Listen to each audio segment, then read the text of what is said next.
ఓం శుభంకర్యే నమః. వక్రతుండ మహాకాయ సూర్యకోటి సమప్రభ నిర్విఘ్నం కురు మే దేవ సర్వకార్యేషు సర్వదా. ఆదిత్యాయ చ సోమాయ మంగళాయ బుధాయ చ గురుశుక్రః శనిభ్యశ్చ రాహవే కేతవే నమః. నిఖిల శ్రేయోదాయిని సర్వకార్య సిద్ధిప్రద పరబ్రహ్మస్వరూపిణి శుభంకరీ నమోస్తుతే. అస్మత్ శ్రీ గురుచరణారవిందాభ్యాం నమః. శ్రీ శ్రీ శ్రీ గణపతి సచ్చిదానంద సద్గురుభ్యో నమో నమః. ధనుస్సు రాశి వారికి డిసెంబర్ మాసంలో గల గోచార ఫలితాలను తెలియచేస్తున్నాము, శ్రద్ధగా ఆలకించండి.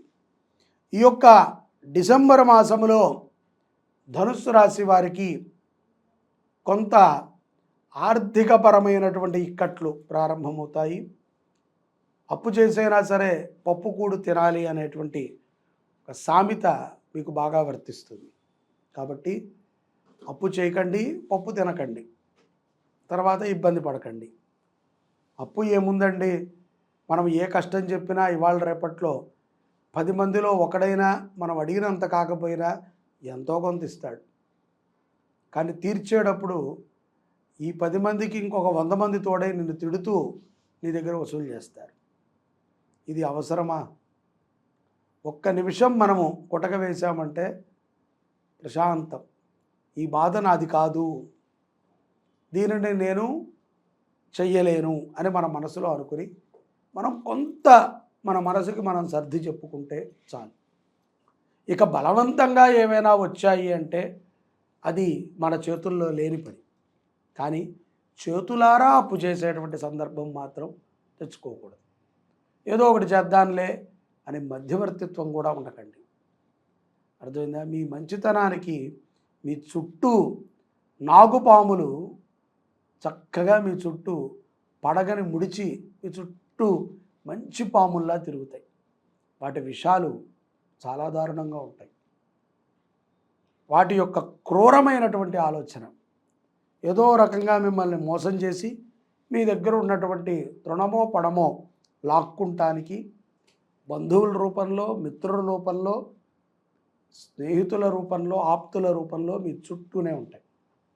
కాబట్టి దేనిని కూడా మీరంతలాగా తీసేసుకొని ఇబ్బంది పడద్దు. ధనుస్సు రాశి జాతకులు ఈ విషయంలో చాలా జాగ్రత్తగా ఉండాలి.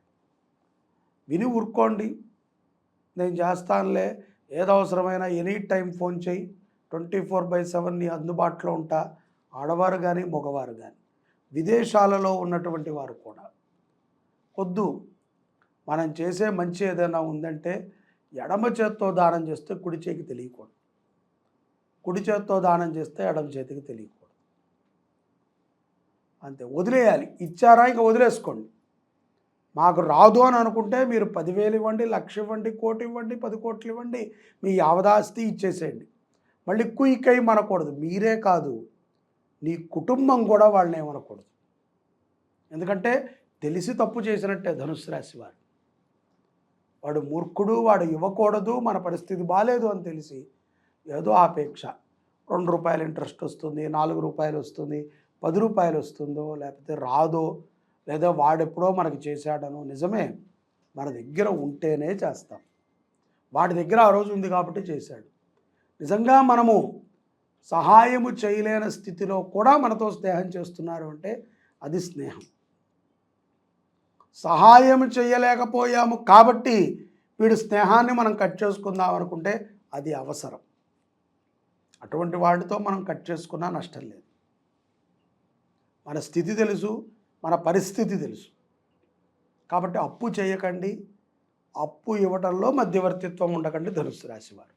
ఇది చాలా ప్రమాదము ఈ మాసంలో. ఉద్యోగస్తులు కూడా దొంగ సర్టిఫికెట్లతో ఎవరికి ఉద్యోగాలు ఇప్పించకండి. మీరు ఎవరికైనా మీరు సపోర్ట్ చేయదలిస్తే వారికి మార్గము చూపించండి తప్ప ఆ మార్గంలో మీరు వెళ్ళకండి వాళ్ళతో పాటు. బాబు ఇలా చేయనైనా ఉద్యోగం వస్తుంది, ఈ ప్రయత్నం చేయని నిజాయితీగా చెప్పండి. అలాగే ఆహారము తీసుకునేటప్పుడు కూడా ధనుసు రాశి వారు చాలా జాగ్రత్తగా ఉండాలి.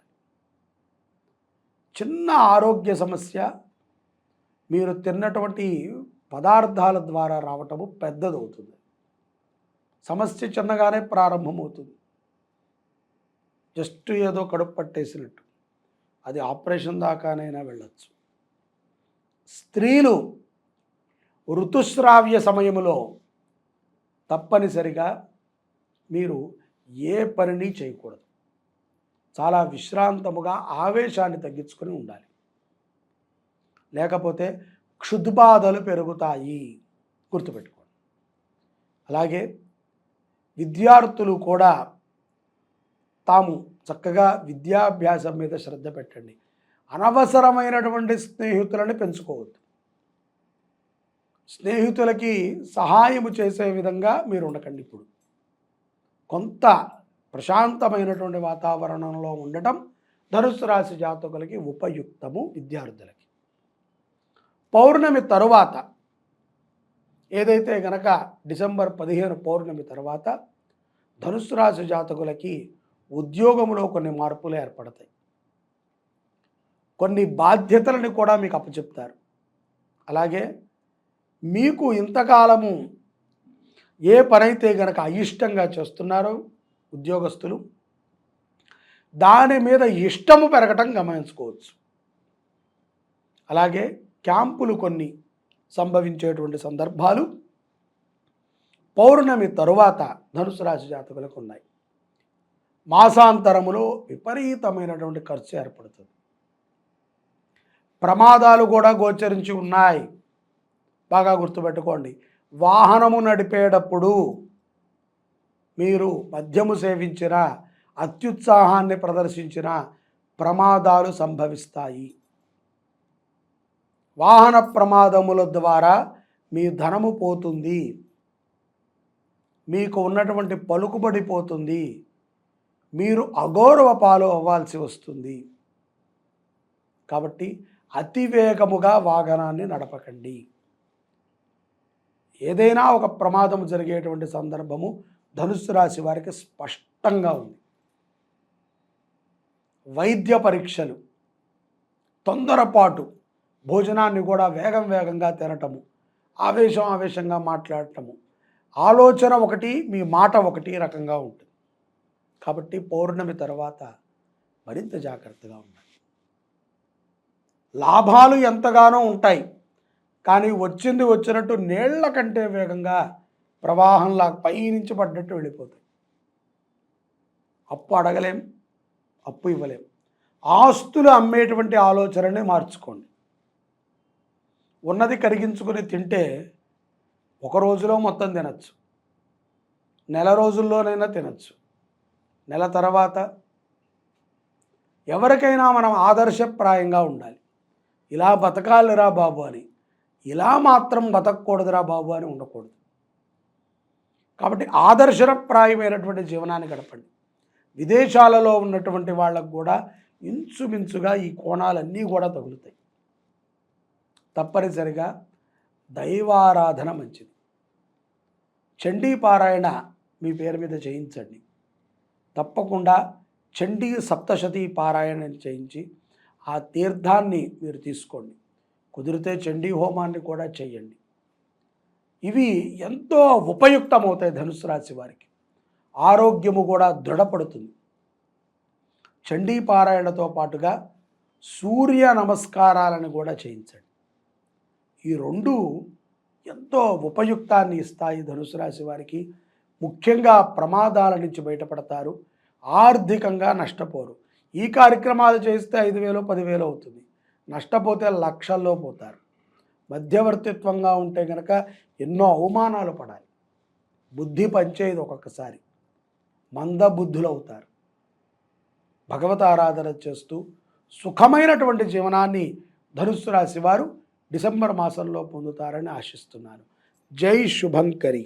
సర్వే జనాః సుఖినో భవంతు.